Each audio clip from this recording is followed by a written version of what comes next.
Okay, this is a story here to end off this whole little video series. This is how it's ended in India. This is what it's come to. It says the decaying bodies of COVID dead have been washing up on the banks of India's Ganges River, say reports from local media in India. On Monday, the BBC wrote that dozens of bodies were surfacing on the riverbanks on a stretch of water bordering the northern Indian states of Bihar and Uttar Pradesh. According to Al Jazeera News, residents they spoke to speculated that families were immersing the bodies into the river because they can neither find open plots in cemeteries or a cremation to burn the corpses, nor afford to buy wood to make funeral prairies. It goes on to say the Ganges is seen as a viable alternative for Indian funeral rites, as the river's waters, known as Ganga Jal, are believed to have purifying powers. Private hospitals are looting people. Common people are not left with money to pay priests and spend more on cremation at the riverbank. They are asking 2,000 rupees, around $27, just to get the corpse out of the ambulance. The river has become their last recourse, so people are immersing corpses in the river, a local named Chandra Mohan told the BBC. The number of bodies pulled from the river is unconfirmed, as the local authorities have not made a tally public before, according to Indian news channel Times Now News. Residents in the area said some 150 dead bodies were recovered and were likely COVID victims dumped into the riverbanks and washed downstream by the current. The BBC confirmed that at least 40 bodies were found, with the condition of the corpses indicating that they might have been floating in the waters of the Ganges for a few days. It says Indian news outlet NDTV reported that bloated and partially burnt bodies were found drifting in the waters near Bihar's Buxar district, a state which neighbors Uttar Pradesh. Uttar Pradesh is the most highly populated state in India and home to some 200 million people. It also continues to grapple with the deadly second wave of COVID virus that has ravaged the nation's healthcare system, as it reports 21,321 new COVID cases on Monday. Here goes a video that can explain further exactly the crisis and what the hell's going on in India. Let's check it out. Packed crematoriums. This is a snapshot of the COVID-19 crisis in India.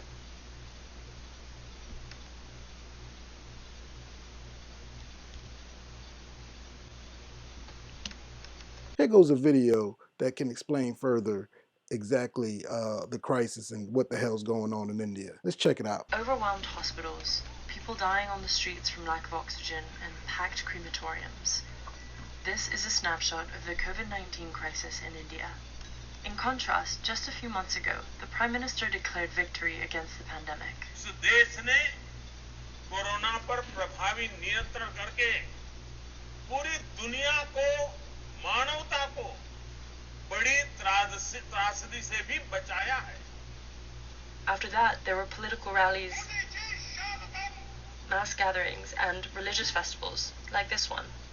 And then, on April 21st, the country reported a record number of COVID-19 cases in a single day.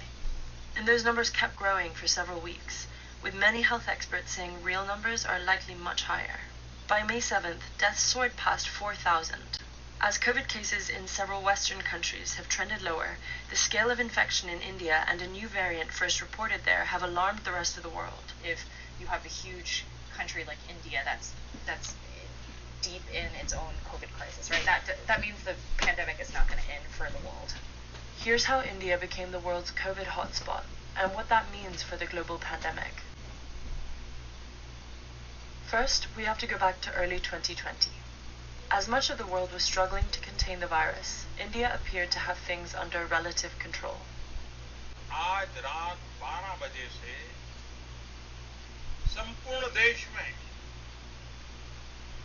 संपूर्ण lockdown होने जा रहा है. Early on, Modi announced the world's largest lockdown in the country of 1.3 billion people. He publicly came out multiple times and said we have to pull together, we have to wear masks, we have to socially distance. There was a lot of respect for COVID restrictions, and people were also scared. The measures triggered a mass migration of workers trying to get back home from cities. Epidemiologists warn that this movement of people could help spread the virus undetected to other parts of the country. But the number of reported COVID-19 cases remained relatively low, and India's apparent success stood in contrast to some other countries, including the US, which was reporting more cases than any other nation. Some public health experts said a possible reason for few cases in India could have been the lack of widespread testing.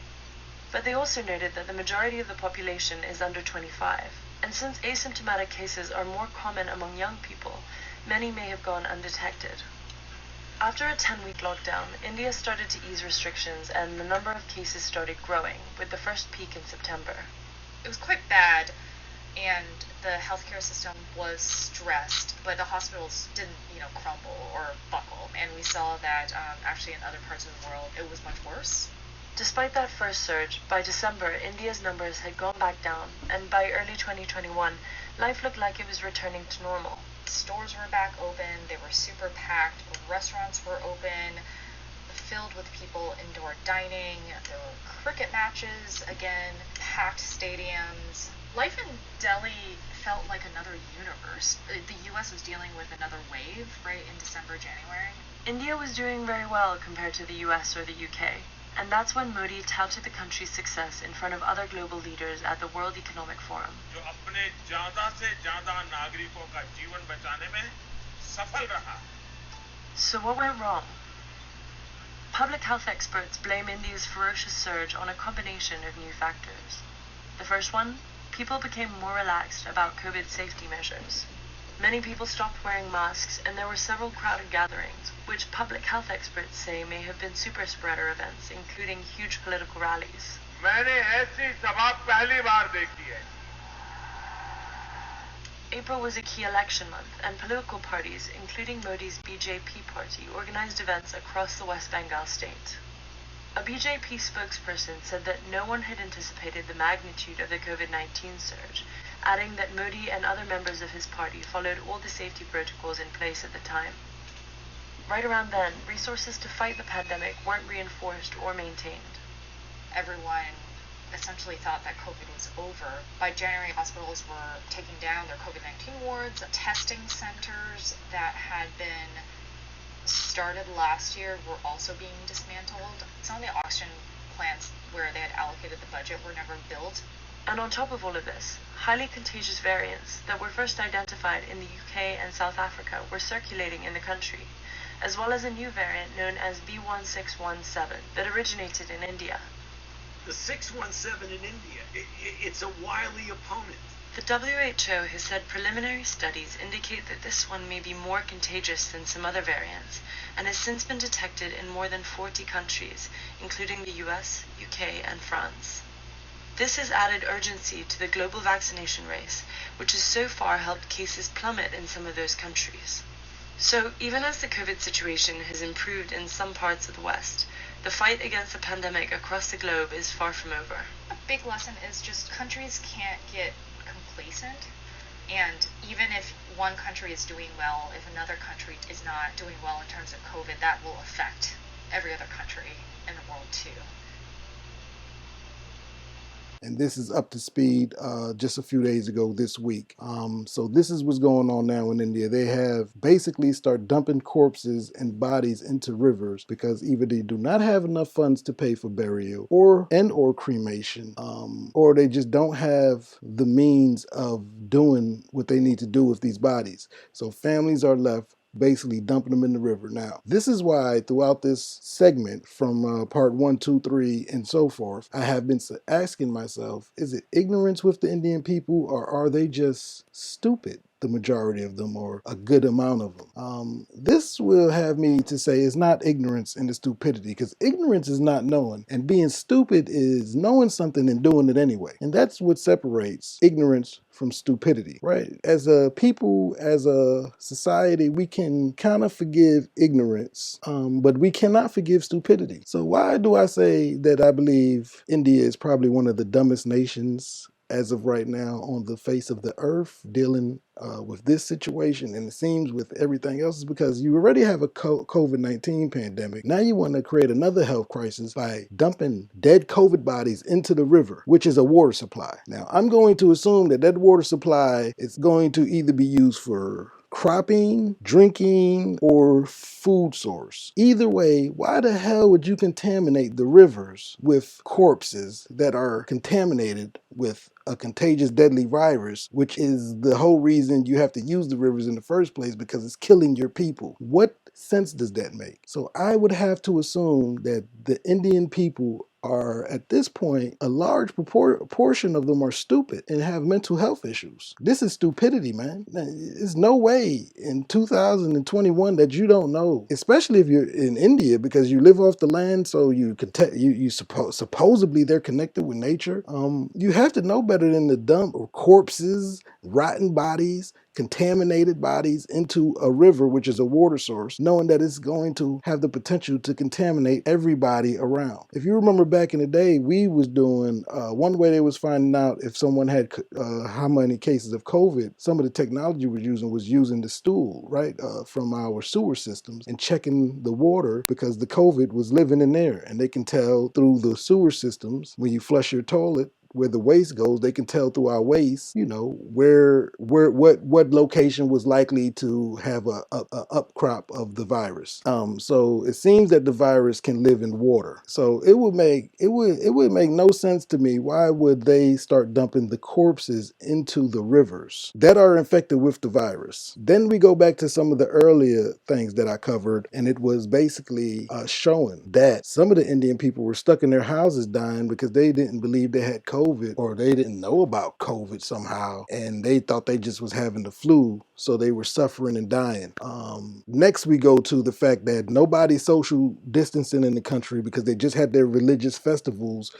And I talked to some people that are from India here, and they said they use the term hard-headed. I'm going to use the term stupid. I'm going to use the term dumb, right? I guess the Indian, because he's from India, he has family, he's being nice. He say, oh, the people are hard-headed. No, the people are stupid. So you have the religious festivals, and India has thousands of damn gods, and nobody's wearing masks, nobody's social distancing, and they're not going to let nobody stop them from going to their religious festivals. Okay, well, at this point, and then now it's an outcry for us, America, to help them, right? So I'm not saying we shouldn't help them, but I'm saying America hesitated on helping them and releasing the vaccine, and now they find themselves in this predicament. But it's not America's fault. It's not nobody else's fault. I don't give a damn who you think started the virus or created it. These people's own fault. You're not following none of the protocols when you had, at the end of the day, one of the last nations, right? India, we went through our second wave. You've seen Italy go through it. You've seen UK again go through it. You've seen all these countries. You had the data there because you seen us go through it before you went through it, because you're just now going through it. A year and a half into the over a year into the pandemic, about a year and a half into the pandemic, you're just now going through it. You're just now hitting your second wave like jackasses, right? So you have all the data. You know about masks. You know about vaccines. You know about social distancing. You know about all the data that we put out there that we have all learned,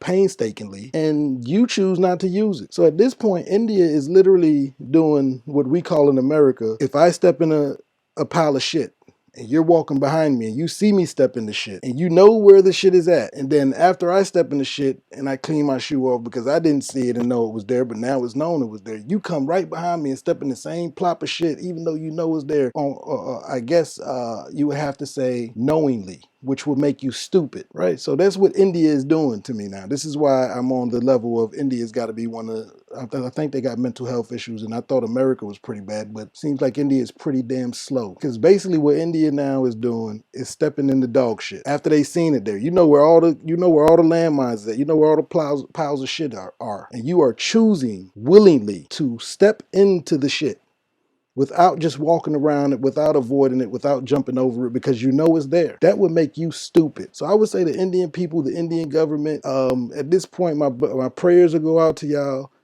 But on my tough love side, I would say good luck. And tough love is like just the frustration of sometimes you get what you deserve. After everything you've seen happen, I guess you don't believe shit stink. After all the nations that you've seen go through, all the problems, all the economy shut down. Just America alone under Trump. And then you have this jackass Modi doing basically the Trump protocols. He's following the Trump route.